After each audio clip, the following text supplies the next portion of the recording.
470조 원 규모의 예산 전쟁이 시작됐습니다. 문재인 대통령은 시정연설을 통해서 경제 정책 기조를 설명하고 예산안 통과의 필요성을 재차 강조했는데요. 하지만 일자리와 남북 협력 등 예산을 두고 여야 간의 치열한 공방이 예고되고 있습니다. 이인철 참 좋은 경제연구소 소장 모시고 이 내용 자세히 짚어보겠습니다. 소장님 어서 오세요. 이제 국정감사도 마무리가 됐고요. 시정연설을 시작으로 해서 여야의 예산 전쟁 이제 막이 올랐습니다. 일단 오늘 시정연설은 어떻게 보셨어요? 일단 문재인 대통령이 앞서 예고했던 것처럼 이번 예산안의 특징 크게 세 가지로 말씀을 드릴 수 있습니다. 일자리와 이제 혁신 성장을 잘해보겠다. 그리고 가계소득과 사회 안전망을 위한 예산이면서 이 포용적 이 예산임을 이제 굉장히 강조를 하고 있습니다. 사실 이렇게 이제 슈퍼 예산이라고 하죠. 과연 내년에 우리가 이제 돈 씀씀이를 어떻게 할 거냐를 정하는 논의 기간이 한 달 정도 남았습니다. 그런데 지금 이렇게 어려워진 실물 지표들이 속속 발표되다 보니까 우리가 그동안은 강조했던 게 적극적인 재정 정책 플러스 통화 정책이었는데 통화 정책이 힘을 잃고 있습니다. 오히려 오늘 물가 상승률이 2%를 넘어서면서 한국은행이 아무리 경제가 침체된다 하더라도 통화 완화 정책을 좀 수정할 필요가 있어 보입니다. 그렇게 되면 이 금리를 인상하는 상황에서 이 어려워진 경제를 타개하기 위해서는 일자리 특히나 문제가 심각한 상황에서 정부는 분명히 재정 확장 정책이라는 방향성은 분명히 공감합니다.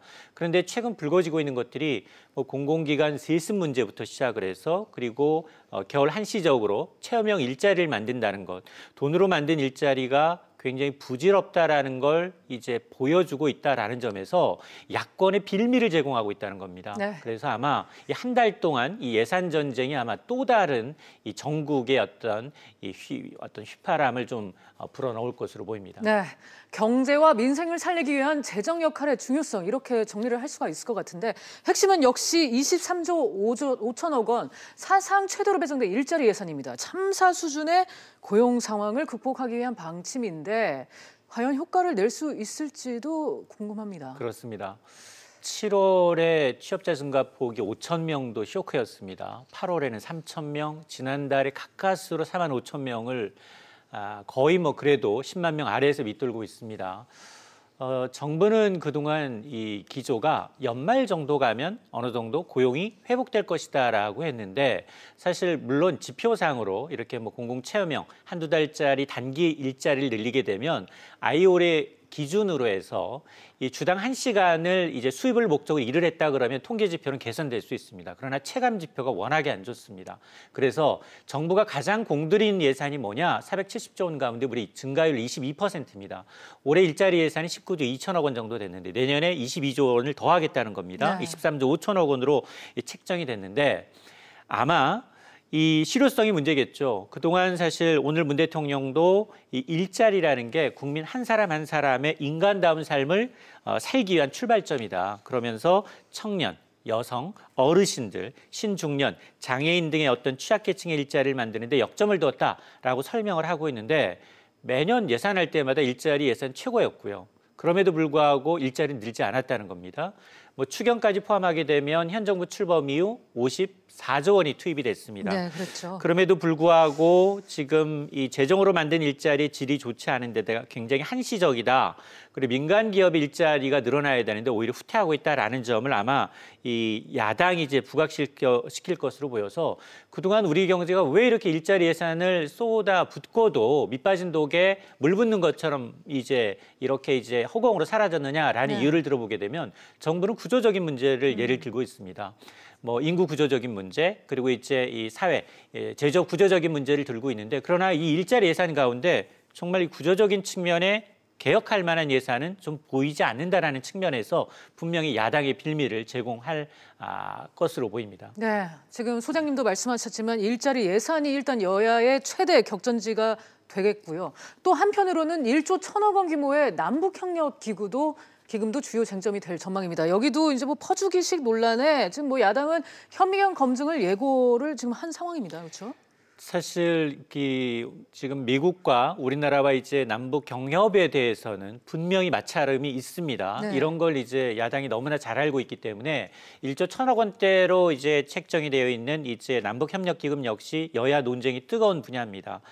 문재인 대통령은 오늘 뭐라고 얘기를 했냐면 지금 이 남북 간 철도나 도로 연결과 같은 이 협력 사업에 대해서는 여건이 되는 대로 남북 협력 기금이 꼭 필요하다. 그렇기 때문에 이 차질 없이 지원할 수 있도록 좀 통과를 이제 이 종용을 하는 그런 이제 강조를 하는 얘기를 했는데 뭐 물론 여당 입장에서 보면 이제 판문점 선언을 이제 구체화하기 위해서 뒷받침하기 위해서 이 계획한 대로 지키겠다라는 의지를 표현하고 있지만 야당은 좀 다릅니다. 국제사회 분위기, 제재 분위기를 계속해서 이제 거론을 하면서 이는 역행하는 예산이다. 그러면서 깐깐하게 검증하겠다라고 이제 벼르고 있는 상황이기 때문에 따라서 이번 470조 원의 큰 예산, 슈퍼 예산안은 맞지만 정말 쟁점이 되는 건 일자리와 같은 경제 부분 그리고 남북 협력 기금과 같은 이런 이제 남북 경협 기금의 두 축으로 아마 한 달 동안 굉장히 팽팽한 힘겨루기가 예상이 됩니다. 네, 마지막으로 SOC 예산 감축 얘기도 해보겠습니다. 예년에 비해서는 많이 깎였습니다.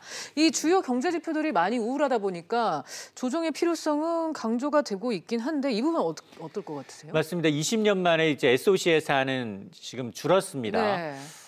그동안 이제 정부는 이 토목건설을 통한 부동산 경기 활성화를 통한 성장을 하지 않겠다라고 하고 있고 그러나 지금 이 야당의 경우에는 일자리 예산을 줄이고 이 SOC 예산을 더 늘려야 한다는 겁니다. 네. 물론 그 내명을 좀 들여다보면 지금 지역 경제 침체에 가장 제조업 침체가 심한 것이 경상도와 전라도 지역입니다.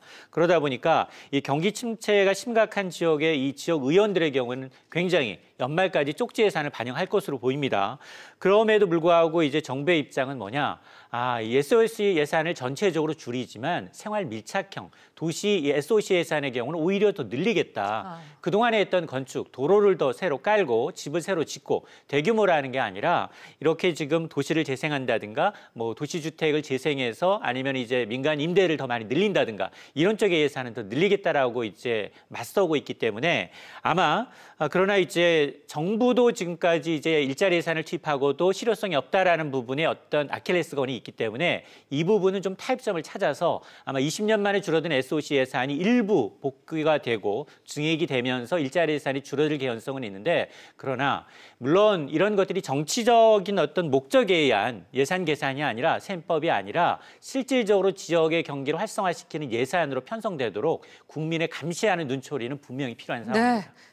나라 돈을 푸는 일입니다. 그 방향성과 쓰임새에 대해서 꼼꼼하게 따져봤으면 하는 바람입니다. 소장님 말씀 여기까지 듣겠습니다. 감사합니다.